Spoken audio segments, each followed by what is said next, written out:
Welcome to I dream. నేను Udayasri. Present advocate Nageswararao పూజారి గారు మనతో పాటు స్టూడియోలో ఉన్నారు. మాట్లాడదాం. హలో అండి. ఇప్పుడు ఎక్కువ మంది పెళ్లి కన్నా లివ్ ఇన్ రిలేషన్షిప్స్లో ఉంటున్నారు. సో ఈ రిలేషన్షిప్ని కోర్టు ఎట్లా చూస్తుంది? వీళ్ళకి ఏమైనా చట్టాలు వర్తిస్తాయా? లివ్ ఇన్ రిలేషన్షిప్లో అంటే ఇప్పుడు మాకు మారిన సమాజానికి అనుగుణంగా ఏంటంటే మీరు అన్నట్టు మెట్రోపాలిటన్ సిటీస్లలో లివ్ ఇన్ రిలేషన్షిప్ అనేది పెరిగింది.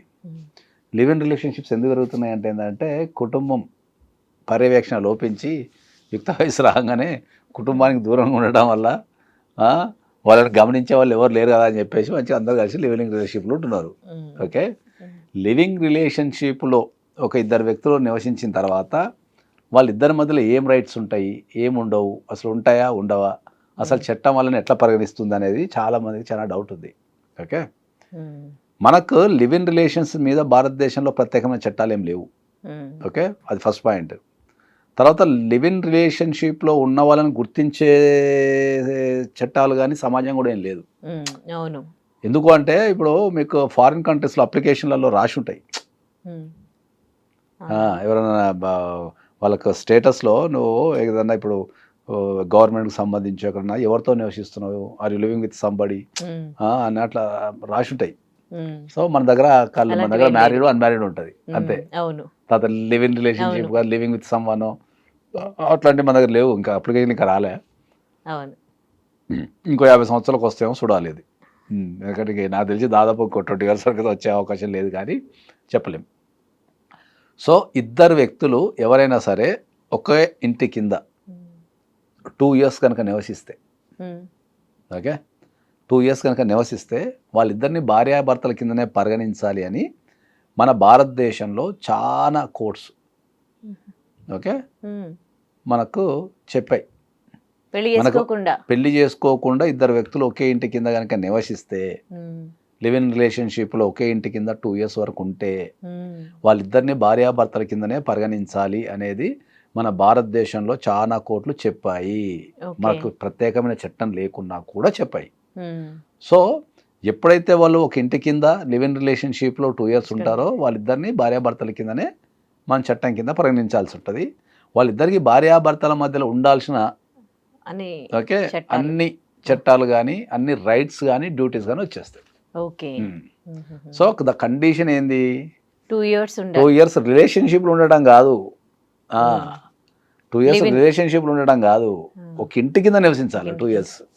లివ్ ఇన్ రిలేషన్షిప్లో పెళ్లి కాకుండా ఒక ఇంటి కింద కనుక 2 సంవత్సరాలు నివసించగలిగి దానికి సంబంధించిన సాక్ష్యాలు కనుక నీ దగ్గర ఉంటే మీరిద్దరు భార్యాభర్తలే.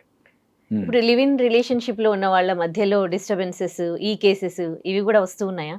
వస్తాయి, ఎందుకు? హైదరాబాద్ లో కూడా లివ్ ఇన్ రిలేషన్షిప్ కల్చర్ పెరిగింది. హైదరాబాద్ లో కూడా అంటే వీళ్ళ మధ్యలో లివింగ్ హాస్టల్స్ విపరీతంగా పెరిగిపోయినాయి. ఇప్పుడు మీకు హైదరాబాద్ లో కో లివింగ్ హాస్టల్స్ గురించి డైరెక్ట్ అడ్వర్టైజ్మెంట్స్ ఇస్తున్నారు, అన్ని చేస్తున్నారు. కో లివింగ్ హాస్టల్స్ లో జనాలు నివసిస్తున్నారు. దాన్ని సమాజం కూడా యాక్సెప్ట్ చేసింది. దానిపైన ఎవరు ఏ రకమైన చర్యలు తీసుకోవడం కానీ మోరల్గా కానీ చట్టపరంగా కానీ ఏ రకమైన చర్యలు లేవు. కాబట్టి కోలింగ్ హాస్టల్సే ఉన్నాయి. కోలింగ్ హాస్టల్స్ ఎవరు ఉంటారు? ఉంటే బాయ్స్ హాస్టల్ ఉంటుంది, ఉంటే గర్ల్స్ హాస్టల్ ఉంటుంది. కోలింగ్ హాస్టల్ ఏంది మరి? అదే కదా. మీ అభిప్రాయం ఏంటి దీనిపైన? లేదు, కోలివింగ్ హాస్టల్ అనేది ఎప్పుడు కూడా మనం ఎంకరేజ్ చేయకూడదు. ఎందుకంటే ఒక యుక్త వయసులో ఉన్న వ్యక్తులిద్దరూ ఒక ఇంటి కింద పెళ్లి కాకుండా నివసించడం అనేది మన భారతదేశంలో మోరల్గా, చట్ట ప్రకారం కాదు, మోరల్గా అయితే 100% తప్పే. ఎందుకంటే వాళ్ళు రకరకాల తప్పులు చేసే అవకాశం ఉంటుంది. చాలామంది కో లివింగ్ రిలేషన్షిప్లో కానీ లివింగ్ రిలేషన్షిప్లో కానీ ఉన్న వాళ్ళ మధ్యలో క్రైమ్ రేట్ పెరుగుతుంది. క్రైమ్ రేట్ పెరుగుతుంది చాలా. అట్లా ఇంతకుముందు క్రైమ్లో మనం ఒక 30 సంవత్సరాల క్రితం, ఒక 20 సంవత్సరాల క్రితం చూసుకుంటే క్రైమ్లో ఎప్పుడు కూడా ఇన్వాల్వ్మెంట్ అనేది మోర్ దెన్ 35 అబవ్ ఉన్న వాళ్ళే ఉంటుండే. ఇప్పుడు లేటెస్ట్ ట్రెండ్స్లో కనుక మనం తీసుకుంటే క్రైమ్లో 15 నుంచి 25-30 మధ్యలో ఉన్న వాళ్ళు ఎక్కువ ఉంటున్నారు. చాలా ఎక్కువ ఉంటున్నారు. అంటే వాళ్ళకి అవగాహన లేకపోవడము, ఏం జరుగుతుంది అనుకోవటము, వాళ్ళు ఎటుపడతాడు రిలేషన్షిప్కి వెళ్ళిపోవడము, లేకపోతే ఇష్టం ఉన్నట్టు బిహేవ్ చేయడం ద్వారా వాళ్ళకి కంట్రోలింగ్ పవర్ లేక క్రైమ్లో ఎక్కువ డ్రగ్స్ కావచ్చు, డ్రగ్స్ కానీ రిలేషన్షిప్స్ కానీ సైబర్ క్రైమ్స్ కానీ వాటి మీద అవగాహన లేక వాళ్ళు తెలుసో తెలియకుండా దాంట్లో ఇరికిపోతున్నారు ఆ ఏజ్లో.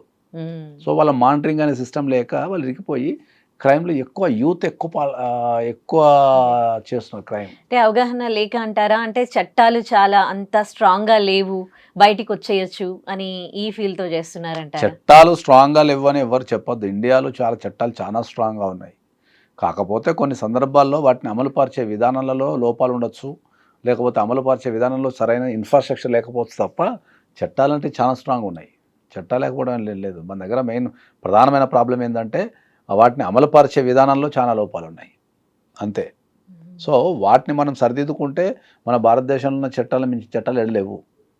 వాటి మీద అవగాహన లేక సరిదిద్దుకోక వాటి వల్ల ప్రాబ్లం ఉంది. ఆల్రెడీ మర్డర్‌లు అవి చేసినోళ్ళు తొందరగా బెయిల్ మీద బయటికి రావడం. బెయిల్ వేరు, శిక్ష పడుతుంది. బెయిల్ వేరు. బెయిల్ ప్రాసెస్ అనేది వేరు, శిక్ష పడుతుంది.